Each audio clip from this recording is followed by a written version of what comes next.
It's a very, very big weekend in European football. This one. It is coming after the return of the Champions League, after the return of the Europa League, off an international break. And so teams going back into the European leagues, the top five leagues, England, Spain, France, Germany, and Italy, will be feeling the heat. This is when squad strength, depth starts to show. And yet they have some very, very big matches this weekend. How they conspired the different leagues to come up with them is incredible. But let's start here. The first one will be early kickoff on Saturday, the Merseyside derby. Liverpool versus a rejuvenated Everton. I'm going for, that's going to be a hard game, Mark. Liverpool haven't convinced me. They're winning matches. They're winning like champions always do. They're not playing that well. I thought they were very lucky against Burnley. And Bournemouth. They've been getting late winners. Yes. I mean, given against Newcastle, Mark. Yeah, against Newcastle as well. And I think the Everton derby, Mark, is going to be a tight one for them because this is a derby. And Everton understand derbies better than Manchester United. I'm going for a draw. I think Liverpool are due to draw points. Draw. It's a brave prediction, but I'm going to go for a 1-0 draw. Yeah, now, what gives Liverpool the edge is that they score goals. They've kept 2 clean sheets lately, the one against Arsenal in that win, and then that one that you just mentioned against Newcastle. But it was tough. It is. They usually don't keep clean sheets, but they score goals. And now Alexander Isak will be making his Premiership debut. Midweek, he makes his Champions League debut for Liverpool. And then he plays his first Premiership game because he didn't play that weekend game, that game against Newcastle. But Everton have been impressed by the work David Moyes has done this summer and how they've started the season. 2 of their guys are top of the assist charts.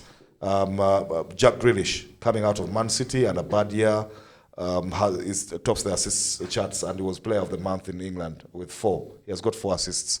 And then Dewsbury Hall, who they also got, one from Man City, one from Chelsea, is up there with the assists and even the goals. They're doing really well. Where they might have problems is how often they score. I'm going for a Liverpool win, Mark, but it's going to be a tough derby. Let's leave that one and then go to the next one.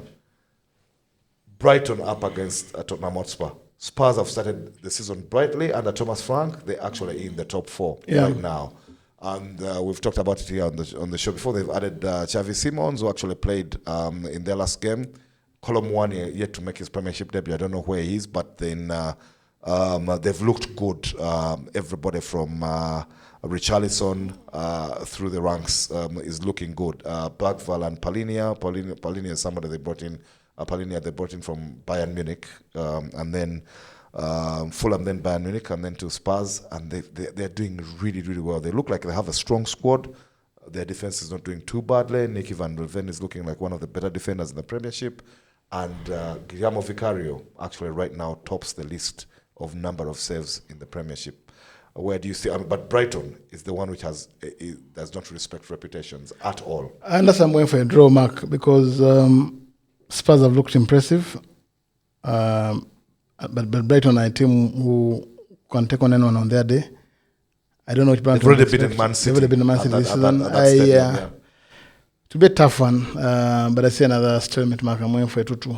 I see goals in this game. Yeah, I'm also going 1x. I'm going for either Brighton win or a draw, a high score draw. They should turn on the style, and it's the way Spurs play as well should suit them. Okay, then you've got later in the evening on Saturday, Man United up against Chelsea.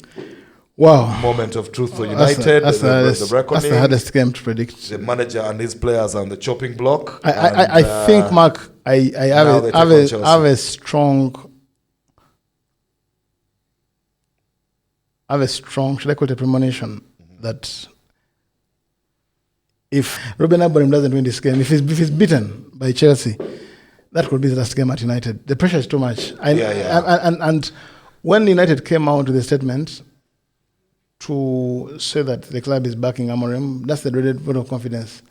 for any manager. No manager wants that No statement. manager wants that statement. Nobody has survived it, actually. United is out of the. I don't think there's a manager who has survived a vote of confidence. No, from- none. A public vote of confidence from his after bosses. the club spent the amount of money spent, over 20 million pounds in the transfer market, and after starting the season so poorly, the club is languishing in 14th. United now have got to start picking up victories. It doesn't matter how, they just need wins on board, because at the end of the day, Mark, you've been talking about, there's a famous phrase which has been making, which has become viral in certain forums, which both of us belong, outrage porn. There's too much outrage porn Yeah. on the state of the club's affairs right now. Yes, All the statistics have been Too much rage. Yeah, so much Everybody's rage, angry. everybody's and angry. Everybody has something to say. And I do not think these matters are helped by the way the things Amorim is saying out there. I know you cannot come on looking good in a crisis period, but when you put out some kind of ultimatum to the club that I'll stick to my formation. If they want me to change, then I'll get someone else who wants to be that kind of formation. I don't think that it puts him in some good light. Certain things should not be said. So, listen, this is a final for me, as far as I'm concerned, for Ruben Amorim, and I'm going to go for a draw. In this game. I'm going for another draw. I do not see how United can play, can fail to get the desired result from the players in terms of I'll tell reaction. you this. Ruben Amorim has been terrible in front of the microphone. He's easy to bait. And he's taking the bait, hook, line, and sinker. There are things he shouldn't be saying. He should be going short lines, cliches. The proverbial. I expect him to say, "I take ownership of this defeat because I picked the players." Yeah. But on Monday we're going to go We'll back be fine, yeah. and look at the video Yeah, and exactly. and look for the next Cliche. game. Just be boring. Just Be boring. Be right boring. now, Be boring. Don't venture into uncharted territories. Yes. I mean, the comparisons he made, for example, the bit we said about when you know that the English are in your case, and you talk about Kobe Mainu and saying the only reason he's not in the team is because competing with Bruno. That kind of stuff is out of order. But never mind. The irony here is actually that from the back end of last season to the start of this, in open play, Man United have actually improved. They are keeping the ball better. They are pressing without the ball higher. They are keeping the ball better in possession. They have actually outpossessed every team, including City and Arsenal, which beat them, and which is unprecedented as well. But they're still not affecting the game in the final third the way they should. And the problems of last season linger in the fact that they have got a good number 9, much better than the one who left last season. Last season was Rasmus Højlund, was starved. Sesko is potentially better, still being starved as well.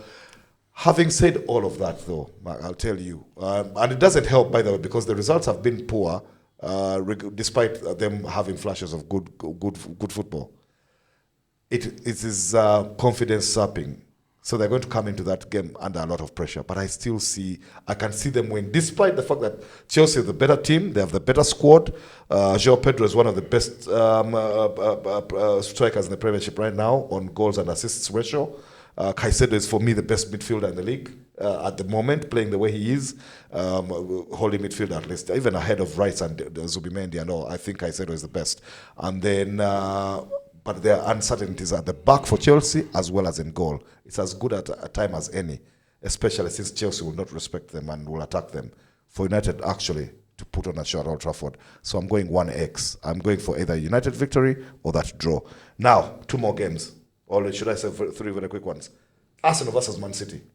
That's a Sunday. That is Super Sunday. Well, Super Sunday, I'm going for a tough game. But I'm going to go for Man City, Mark. Going for Man City to win it. I'm going to go for Man City to win it. I'm going for Arsenal. I'm going for Man City. I'm going for Arsenal to win it, but I'm also thinking there could be a good score draw, like a 2-2. Yeah, this is my first. I'm going for a City 2-1. I'm going for Arsenal win or a draw, and then only because I think that Arsenal actually defend better than City. City have got the firepower. Arsenal have got the firepower. I think the victory of United has rejuvenated City. Yeah. Okay. Then the other one, we have 2 games away from England which are really big. One is the Rome derby, Lazio versus Roma. I'm going to go for Lazio. I'm going to go for Lazio. I watched Roma losing Torino. It's a derby, but I'm going to call Lazio 1-0. I'm going for Roma win or a draw. Away win or draw. X2, that's what I'm there. And then there's the big one in France is Marseille versus PSG. PSG. Away win. PSG 2-1. I'm going for an X2 as well there. Either PSG win or a draw.